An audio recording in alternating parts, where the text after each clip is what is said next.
Vamos a empezar también hasta nosotros, se llama Edad Moderna, que comienza en el Renacimiento. Lo que conecta el Renacimiento con Grecia y a su vez con el racionalismo que les sigue, que son los tiempos de Descartes, 1600 a 1700, y con la Ilustración, que se llama Siglo de las Luces, o la Razón, o Siglo de la Razón, y después también con el Romanticismo y con nosotros, son precisamente las máquinas, es decir, la visión del mundo como un mecanismo, de los seres vivos, de los cielos, de todo, pero como un mecanismo que se puede abrir, que se puede observar, que se puede desmontar, aunque luego no lo puedas volver a montar, ¿eh? Tú abres a un señor en canal para ver lo que hay ahí y ya luego ya no lo puedes volver a montar.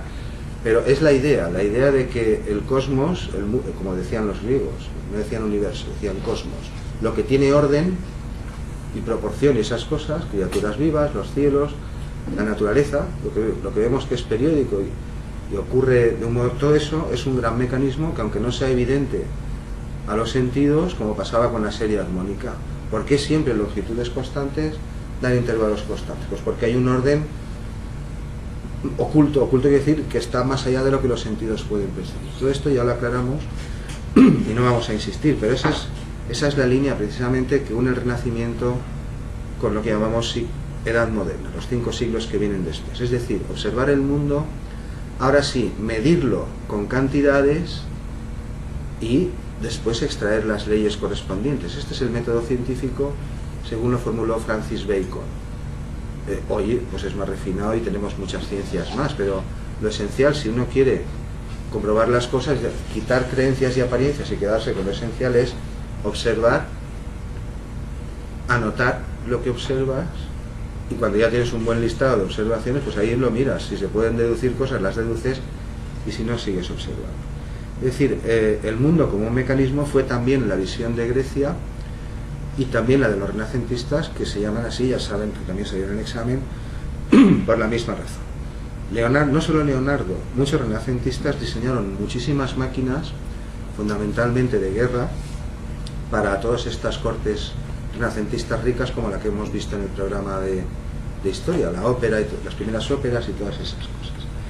Aquí tenemos a una de las piezas que disparó el asunto, que fue la famosa imprenta de Gutenberg. Esto es en torno a 1400 y poco. Aquí vemos un taller, una imprenta que evidentemente es una máquina pues bastante compleja, es decir, diferente de una azada, que aunque no es una máquina, pues es una prótesis que me ayuda a no cavar con las manos, ¿no? Pero las herramientas, digámoslo así, son un intermedio, un tránsito hasta las máquinas más complejas.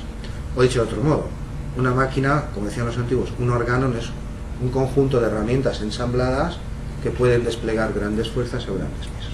Este es Gutenberg, que a partir de su invento pues hubo que quitarle las puertas al campo y la cosa ya no se pudo parar. Quiero decir, quizás sea uno de los inventos de las máquinas más revolucionarias que se han inventado jamás.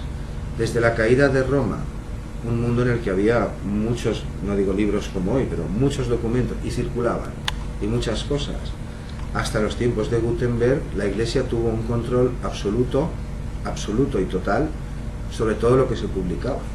En 1200, que es 200 años antes de Gutenberg, y 800 años después de Teodosio y otros emperadores, de los primeros emperadores cristianos, la biblioteca de Notre Dame, donde están Leonin y Perotin, los de la polifonía, que ahora por encima pasaremos, ya hemos pasado, se me ha olvidado citarlos, ya hemos pasado. La primera polifonía occidental, propiamente hablando, es 1200 en la Catedral de Notre Dame, Leonin y Perotin, ya hablamos de esto en Cotinis. Pues en ese momento la biblioteca de Notre Dame es la más nutrida de Europa, y allí dice que en existencias hay 3000 volúmenes, aunque hoy sabemos de facto, se sabe que solo había 1200. Mientras que en la biblioteca de Alejandría, en los tiempos gloriosos, llegó a haber hasta 700.000 u 800.000 volúmenes. Fíjense cómo estaban las cosas, o el patio, que hasta el siglo XII más o menos, casi XII-XIII, el Islam era superior a Occidente en todo tipo de tecnología, militar, científica, médica y todo. Pero esto comenzó a cambiar ya la carrera desde la invención de este señor. Es decir, la imprenta permitió multiplicar las copias no solo de la Biblia, que fue el primer libro que empezó a divulgar, escrita en lenguas que no fueran latín, para que la gente las pudiera leer, sino de todos los clásicos y de todos los libros que habían sobrevivido a través de los árabes o de los monjes o por la razón que fuere. Es decir, Grecia volvió por sus fueros, y esto que se representa aquí es el ave fénix, que supongo que conocen el mito. Es un ave que muere pero renace de sus propias cenizas, y por eso ellos se llamaron renacentistas. Lo que estaba renaciendo era el mundo, bueno, pagano, sí, con todas sus consecuencias. Los papas, los Borgia y otros, pintaban desnudos en el Vaticano.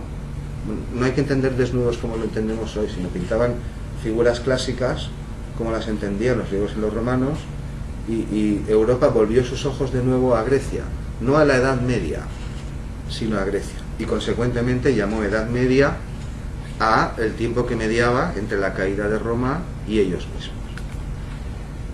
Este señor de aquí es Giorgio Vasari, el primero que utilizó la palabra renacimiento. Este es su libro, la portada de su libro. Publicó 100 biografías escuetas, bueno, no como lo hacemos hoy, de 100 pintores y arquitectos y escritores famosos de su tiempo, y era un arquitecto famosísimo. Esta es una casa que dirigió él, que creo que la habitaba él, está en Arezzo, es Villa Julia, y este es Guido de Arezzo, por eso lo he puesto aquí, porque está en el pueblo del famoso Guido, al que ya vimos también en la clase de los órganos. Pues esta es la portada de su libro, la primera ocasión en la que se utiliza explícitamente esa palabra. Esta, en cambio, es la portada de una edición de un libro que se llama De Humanis Corporis Fabrica, o traducido al castellano, El taller del cuerpo humano. Con la medicina había pasado lo mismo. En tiempos de Aristóteles y Alejandro Magno, que lo conté en alguna de las clases, en Atenas y en Alejandría también, Aristóteles tenía a su disposición varios centenares de médicos distribuidos por equipos, haciendo disecciones anatómicas de animales, de cadáveres de presos, quiero decir, de gente ajusticiada, etc. Pero eso quedó prohibido también con la caída de Roma, y durante 1000 años, pues aquí solo se estudiaba a Galeno. Eso también lo comentamos. Un libro tenía tanta más razón cuanto más antiguo era, aunque lo que hubiera allí dentro fueran todo entelequias y cosas inventadas. Quiero decir, Galeno y la visión medieval también imperaron durante más de 1000 años. Galeno se inventó cosas. Esto no es hablar contra Galeno, que era un buen médico, y todas estas cosas. Si sienten curiosidad, en el canal hay una conferencia en Alicante, se llama Historia de la Mente. Historia de la Mente. Se puede ampliar todo lo que estoy diciendo aquí. Pero después de 1000 años imperando cosas que los médicos, sobre todo los médicos de guerra, porque guerras no dejó de haber, ni durante la Edad Media, ni durante el Renacimiento, ni durante el Barroco, ni siquiera hoy. Los médicos de guerra, hartos de ver que muchas de las cosas que Galeno decía en sus libros, ahí en los cadáveres no estaban. Pero nadie cuestionaba nada. Hasta que Andrea Vesalio editó su libro. Este libro es el que se toma como símbolo de inicio de la Edad Moderna. Ya lo aclaramos también. Según algunos, el descubrimiento de América. Según otros, en torno a 1500, más o menos 1550, hasta ahí se llama Edad Antigua, y a partir de ahí Edad Moderna. El libro se editó en 1540 y tantos, y en poco más de 70, en unos 70 años, acabó con los dogmas de Galeno, y desde entonces hasta hoy, esto es lo que se enseña en las facultades de medicina todavía actuales. En muchas facultades de medicina, los dibujos que dejó hechos Andrea Vesalio se siguen utilizando de manual, porque son de las mejores xilografías que se han hecho jamás.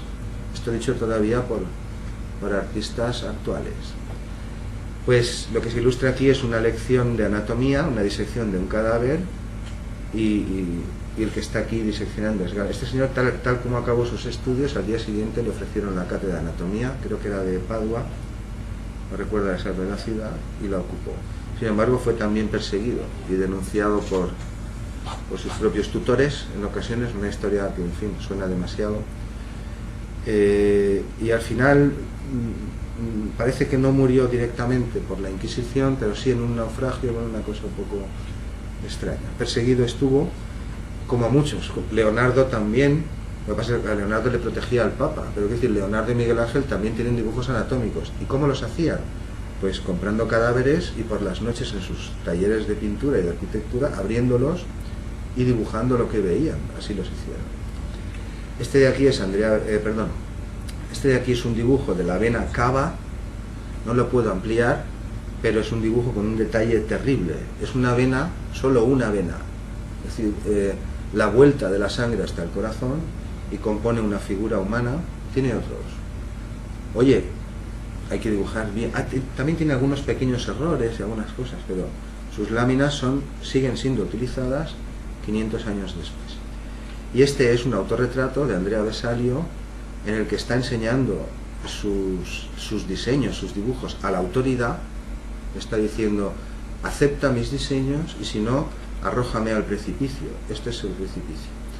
Es decir, esto es lo que yo he visto y esto es lo que he pintado. Decía Vesalio que podía seguir dentro de la cabeza. ¿Qué andaban buscando Aristóteles y los antiguos? El neuma, el espíritu, si estaban las cavidades del corazón, la psique de los griegos, lo que distinguía la materia viva. Ya saben que los animalitos tenían psique para los griegos, bueno, y para mí también, algo tendrán, algún tipo de conciencia. Eso es lo que andaban buscando.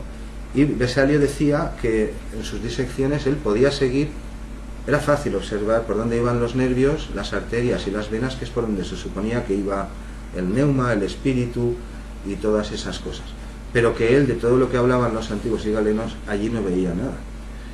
Bueno, un personaje, igual que Leonardo, que anticipó los principales descubrimientos de 500 años después de él. Este es el currículum de Leonardo cuando se lo presentaba a Lorenzo de Medici. Lo leeré así muy rápido, por no perder más tiempo. Dice, para que le contrate: dispongo de unos puentes extremadamente ligeros y fuertes, adaptados para ser transportados fácilmente y salir en persecución del enemigo o cuando sea necesario escapar de él, y otros puentes seguros y resistentes al fuego y a la batalla y fáciles de elevar. También métodos para quemar y destruir puentes de los enemigos.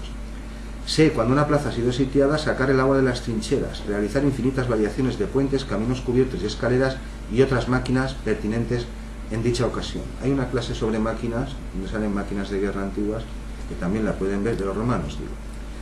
Si por la altura de terraplenes o por la posición del lugar es imposible bombardearlo, tengo métodos para destruir cada roca u otras fortalezas, incluso si están basadas sobre la roca. También tengo morteros fáciles de transportar, y puedo arrojar pequeñas piedras que casi parezcan una tormenta y con el humo causar un gran terror. Si el combate ocurriese en el mar, tengo varias clases de máquinas. No quiere decir que las tuviera en el almacén, sino que tenía los diseños, y si le ponían carpinteros suficientes, él en un mes te armaba, y el dinero, te armaba un ejército. Y esto es lo que él no, y muchos otros renacentistas también. Tengo haré carruajes cubiertos, que es el predecesor del tanque.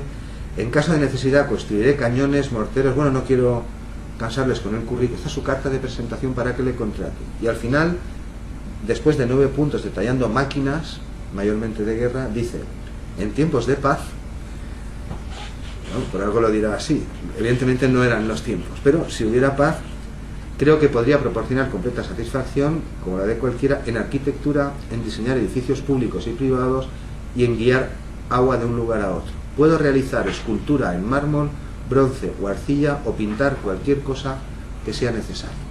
El ideal renacentista englobaba todo, es decir, Leonardo, Brunelleschi, León Battista Alberti y tantísimos, y Miguel Ángel no eran solo pintores, no eran solo buenos pintores, eran muy buenos pintores, muy buenos arquitectos, que hay que calcular pesos. Ser arquitecto no es dibujar un plano. Te dibujas el plano, montas el edificio y se te cae, lo más probable es que en estos tiempos te corten la cabeza. Es decir, eran arquitectos, eran pintores, eran escultores, pero de los mejores, eran músicos, todos sabían tocar y tañer, y este era el ideal renacentista, una educación integral, tal como hablamos. Aquí tenemos algunas de las máquinas que diseñó Leonardo. Esta es una ballesta gigante, tiene otras. Gigante significa de 12 o 15 metros. Claro, no es para matar enemigos, es para dispararla contra la puerta de la muralla, y si das, pues no, si das con una ballesta de estas, no resistirá mucho más. Este de aquí es uno de los puentes famosos que él dice que sabe construir. De hecho, se le encargó uno enorme. En estos tiempos, bueno, los antiguos eran mejores en todo, porque sí que construían grandes puentes y grandes cosas. Y este es un ingenio volador que se ha reconstruido hoy, porque este es el sueño de Leonardo que daba comienzo a la clase. Leonardo tuvo un sueño, y el sueño de Leonardo evidentemente fue volar. Para sus diseños se inspiró en el vuelo de los pájaros y en las alas y en otras cosas, y las máquinas que él diseñó, tal como las diseñó, no podían volar. A pedales no puedes hacer que las hélices y las alas batan lo suficientemente deprisa para elevarte, pero a fe mía que los principios eran correctos, igual que los del submarino, igual que los de un montón de cosas que dejó diseñados. Diseñó un autogiro. Un autogiro es un... ¿Han visto Mad Max, la cúpula del trueno? Una futurista, ahí sale un autogiro real. Sale el amigo de... no me acuerdo cómo se llama, bueno, este señor tan famoso, es una hélice, un asiento, porque tienes que ir colgado de algún sitio, y un pequeño motor, y ya está. Eso es como un mini helicóptero de bolsillo. El autogiro de Leonardo evidentemente no podía volar, porque a forma de palanca, pero los principios sobre los que dejó diseñadas estos son correctos. De todos modos, el sueño de Leonardo tuvo un precedente glorioso. En el siglo XI, en la abadía de Malmesbury, en Inglaterra, que salió en la clase de los órganos, salió, no sé quién estaba y quién no, había un monje de nombre Aylmer, que en torno al 1100 y pico, bueno, Malmesbury no era un convento sin más allí de clausura como los que nos enseña Humberto Eco en lo alto de las montañas, era un centro cultural importante. Hubo muchos, Malmesbury, Arezzo, hubo muchas ciudades, no piensen solo en un convento con monjes rezando, sino que allí había copistas, había escuelas, no era cualquier iglesia de cualquier sitio. Pues allí el monje Aylmer diseñó una especie de armazón con madera y telas, etcétera, se lo puso sobre el cuerpo y se lanzó desde una de las torres más altas de la abadía y consiguió volar unos 200 metros, que se dice pronto, hasta que al final, es que me vienen las palabras como en la calle, y no puedo hablar como en la calle. Bueno, no puedo.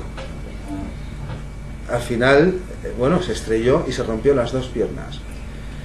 Claro, porque no hizo un vuelo realmente, y lo dijo, después lo dijo el tío, dice, si no he podido volar, parece que hizo el comentario y ha quedado registrado. No voló, lo que hizo fue pues más o menos planear, no cayó directamente a plomo. 200 metros son muchos metros. Dijo, si no he conseguido volar es simplemente porque se me ha olvidado poner una cola, un timón que me hubiera permitido, si caía, subir, si subía, bajar, etc. Es decir, que el hombre lo entendió. Esto fue 300 y pico años antes de Leonardo, y después vino el sueño de Leonardo, que tardó todavía 3 siglos más en realizarse. Este es el primer vuelo. Estos eran entretenimientos de corte en los tiempos de Bach, y a partir de 1600, aquí estamos en Aranjuez, y el primer vuelo, no es un vuelo tripulado, pero es un gran globo. Estos fueron los primeros de la historia. Se hacían como entretenimiento sin tripulación, pero el primero tripulado creo que fue en Versalles, por estas fechas también. La ilustración que estamos viendo es Aranjuez, aquí cerca de Madrid. Pueden verlo por los trajes, ¿no? Van vestidos como de majas de Goya, este parece uno de Goya, y aquí pues la peluca, el lazo. Todavía 200 años después del primer globo tripulado, los hermanos Wright, en torno a 1903 fue el primer vuelo ya tripulado.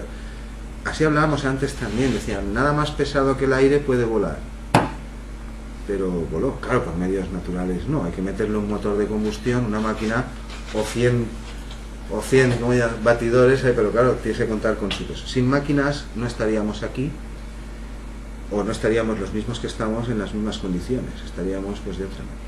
Pero todavía hubo que esperar 100 años más, después de los hermanos Wright, para que el sueño de Leonardo se cumpliese. Este señor está volando. Lo que lleva en la espalda, evidentemente, es una máquina. La patrocina Red Bull. Bueno, claro, porque alguien tiene que poner el dinero, ¿eh? Es una mochila. Esto no es la mochila esa de la Olimpiada, que también nos quedamos todos, ¿no la vieron? Hace 2 o 3 Olimpiadas en Los Ángeles, de repente salió uno con una mochila a reacción en la espalda, eso lo utiliza el ejército americano. pero no volaba, sino que se desplazaba de pie, bueno, como quería, y lo manejaba, como los que van a rushar con los que van a echar a las naranjas, igual, bueno, parecido, llevaba una palanca aquí y una gran, claro, ¿qué era lo que llevaba en la espalda? Mayormente combustible, claro, porque como te quedes sin combustible vas dado. Aquí pasa algo parecido, estos problemas se pueden subsanar con una pequeña pila atómica, porque no pasa nada, pilas atómicas hay por muchos lados y no nos enteramos, no pasa nada, pues no tienes que cargar todo el peso en combustible, pero este señor indudablemente está volando y esto muestra que el sueño de Leonardo era real.